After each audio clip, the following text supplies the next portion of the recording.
Thank you for joining me here on the last segment of today's show. I had to go back to last Friday and talk about the game that we obviously didn't get a chance to go over because on Friday, we signed off and everything, and then we all watched the Packers and Eagles game that was one of the better games in all of week one, just having two great competitive teams, two of the NFC contenders this year, in my opinion, go at it, and it didn't disappoint. This game had a lot to talk about, but Saquon helping the Philadelphia Eagles to a 34-29 victory over the Packers was really the main storyline. Obviously, with the Eagles winning this game, it all starts and ends with Saquon Barkley, right?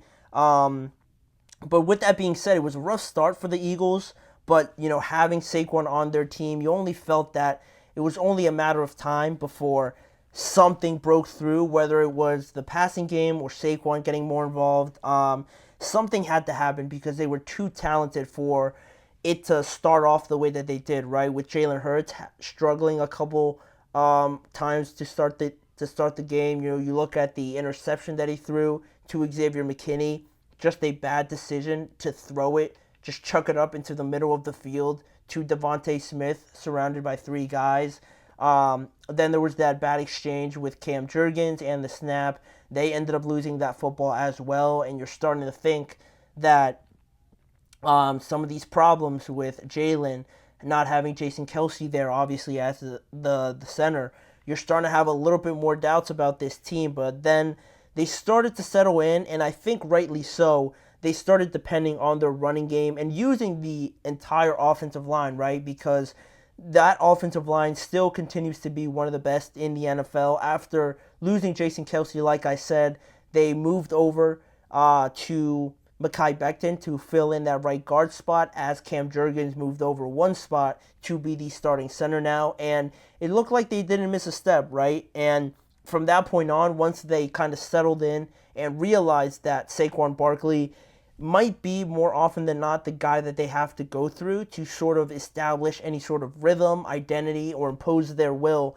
on any game, I think they're going to have to start with Saquon Barkley. And he made a big point in this game, like I said, because you look at the stats and how he finished this game and how impactful he was just from start to finish. You look at the numbers just on your screen there against the Green Bay Packers. He had 109 rushing yards, 2 touchdowns, 23 receiving yards, and a receiving touchdown, right? To cap off his hat trick of touchdowns, tying a Philadelphia record with 3 touchdowns in his debut. Terrell Owens did it back in 2004. And now, 20 years later, an equally as talented player does it for the Philadelphia Eagles again. And overall, I feel like you look at these numbers, and I feel like this is just a ballpark idea of what Saquon's ceiling can be with this Eagles team, because the thought that Philadelphia realized that as the game went on that he should be what this offense is based around, because he is that good of a player. As good as A.J. Brown is, Devontae Smith, Dallas Goedert, even Jalen Hurts, I think Saquon, again playing the position that he plays, running back, having that sort of talent at that position, you see it with Christian McCaffrey and the 49ers, right? The 49ers were a good team before Christian went over there, but once Christian ended up on that team, they reached a whole nother level that I think a lot of people didn't think was even possible with how good they were already. And I think we're starting to see that same thing here with Saquon and the Eagles, because as good as they were last year, like the Eagles were 10-1 last year at some point, then you add Saquon Barkley now to this year, not only are they going to be just impossible to stop on the defensive side of the ball, but really most of all, I think it's going to help Jalen Hurts overall, just not having to throw the ball so much or really find himself in difficult spots where he's trying to force it. He's trying to make tough decisions just by extending plays, and then everything gets all messed up and you're in third and longs, second and longs, and things like that. Having Saquon paired up with that offensive line is going to make these situations that they face a lot easier.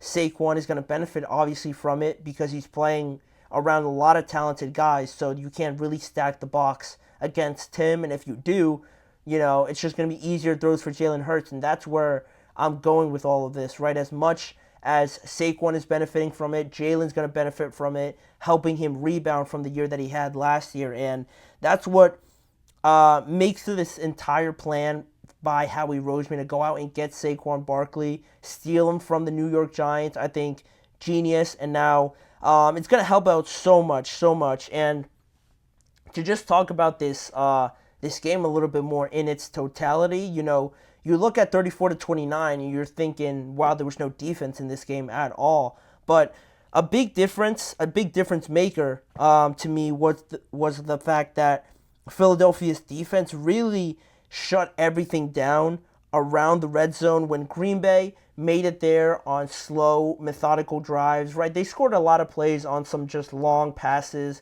some blown coverages, if you will. They had a lot of explosive plays, right? But a lot of times when they had these long drives, they had something going, started building some momentum. They only got so far until the Eagles kind of put a roadblock in between their drive, and the Packers really struggled to get a lot of their red zone possessions into the end zone, really, at the end of the day. I thought the Eagles did a great job of that, bunkering down in the red zone, holding Green Bay to multiple field goals where if they score one or two of those touchdowns, it's a different game potentially. So I was very impressed by that. Whereas, the Philadelphia Eagles defensive line, was better in the red zone than I thought they were going to be. And you look at how the Eagles defense kind of stifled the Packers offense in the red zone.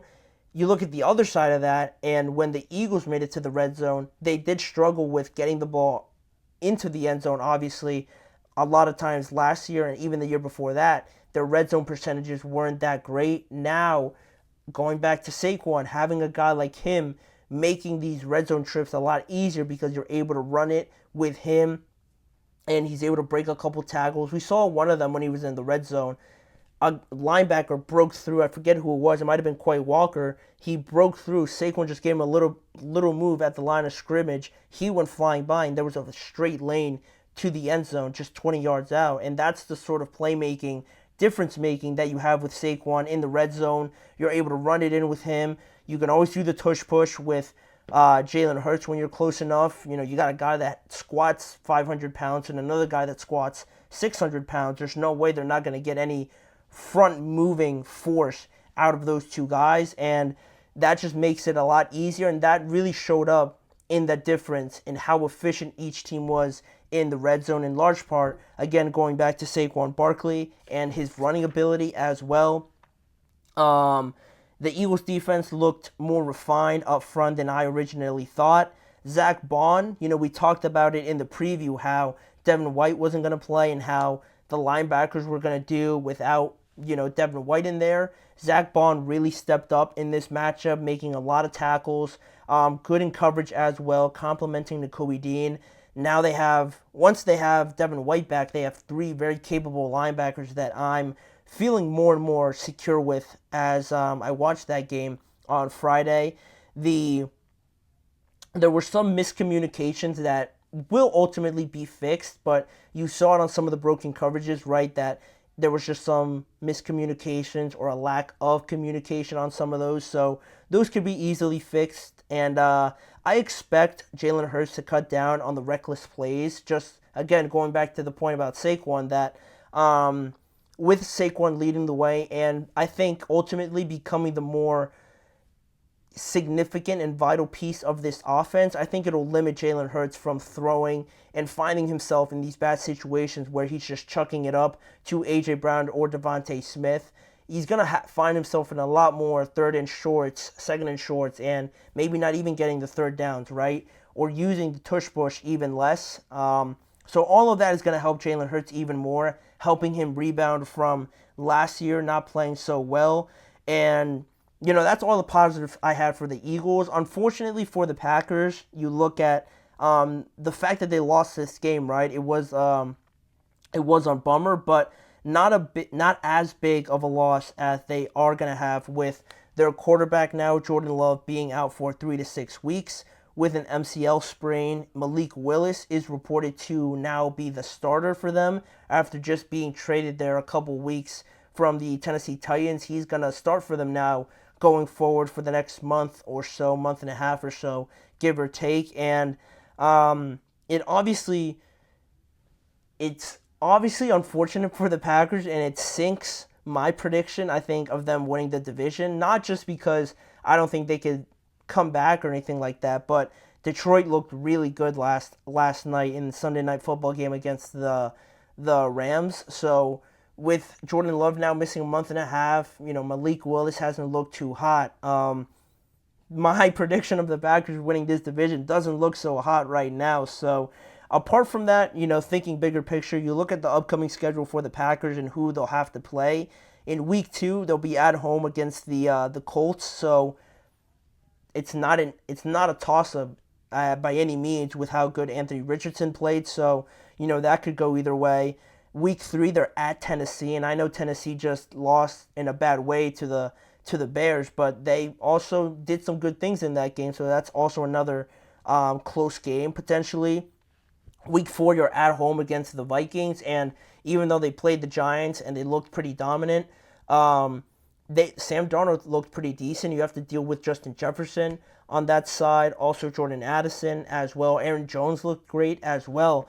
And on the defense side of the ball, they did pretty well for themselves. Again, albeit against the Giants. They did make some good plays and made it hard for the Giants as well. So that's anything less than, that's definitely not going to be a gimme. Week 5 against the Rams, they were just in a close game with the Lions. I would probably favor the Rams at home.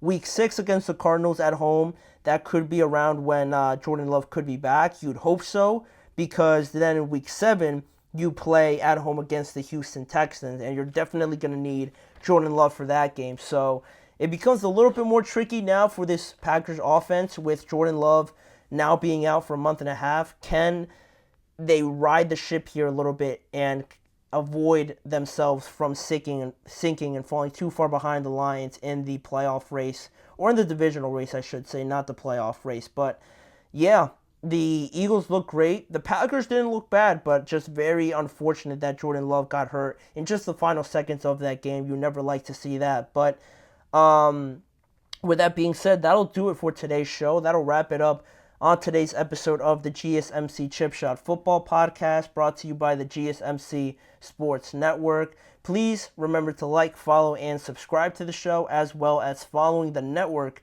on all forms of social media. Check out more content around this show on both YouTube channels, finding more content around the NFL, more storylines in a variety of different ways. And also, reminder to tune in every weekday at 6:30 p.m. Eastern Time to talk about some more football now that the regular season is upon us. More storylines, more breaking news with me, Manny Maradiaga, as your host. Thanking you for joining me. Go out and go watch the Jets and 49ers game set to kick off in just about 40 minutes. Thank you guys for joining me, and I hope to see you guys back here again tomorrow.